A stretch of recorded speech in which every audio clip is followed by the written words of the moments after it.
let me ask you a question or two. You'll I'll ask the question, you can translate it, and that'll give you a chance Yes. to think about that. So you've been posting very dynamic videos of some of your classes. What has been it looks like your athletes are so engaged in the class, like their momentum, their intensity, that their passion to do the moves matches your passion to to teach them the moves. What are your athletes saying to you? Why are they look like they're enjoying this so much? This is a good question. I should pass it to my students, Yeah, but you basically, might not even know, but ask okay. translate the question, and For then sure. we'll talk. Ok, fondamentalmente Coach Bauer ha visto i video che posto relativi alle classi di CrossFit Defense, gli piacciono, nota che c'è molta passione nel modo in cui trasmetto le informazioni, ma soprattutto nota la passione che gli atleti, gli studenti mettono nel replicare questi insegnamenti, ok? Fondamentalmente credo che si riferisca al D-Word e mi hai chiesto cosa spinge i miei studenti a muoversi così tanta passione. Ok, ve lo chiederò e poi gli faremo sapere. I did it. I will pass the question to my student and I let you know the Yeah, yeah. answer. So why do you think so I'll put this out there. So one of the things when we do like the DWAD, when we set up scenarios and they're running around,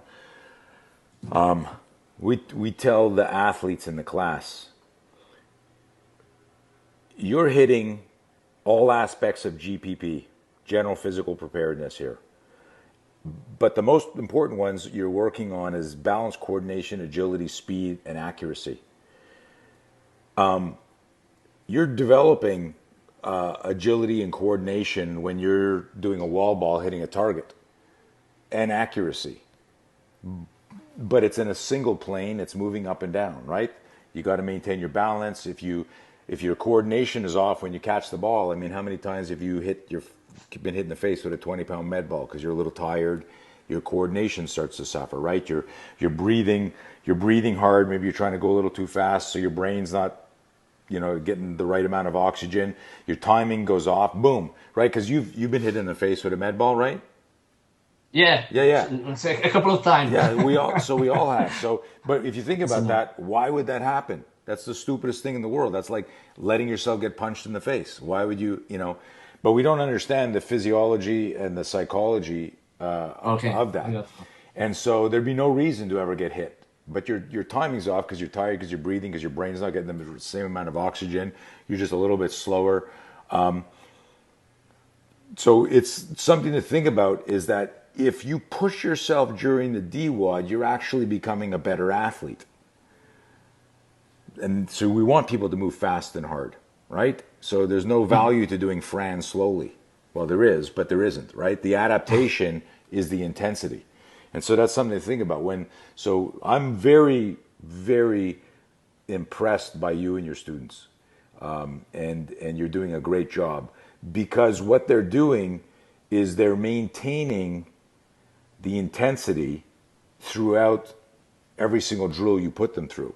So what they're actually doing is they're developing a level of aggression that will support them in a real fight, that would surprise a bad guy, but they're also developing better intensity and better adaptation as a CrossFit athlete and just as an athlete. So you're hitting both marks. When I watch your videos, so I see other people post videos of our stuff and I go, yeah, that's a good elbow, but there was no intensity before the elbow and after the elbow. So it's one thing to stand there like this and go elbow and fire an elbow and I go, yeah, and I had good power, but there was no aliveness before the elbow and after the elbow. What we're trying to do is tell a story, and the scenario is the story, and to keep people moving. So whatever you're doing, it's excellent. Keep up Thank that you. good work. Yeah.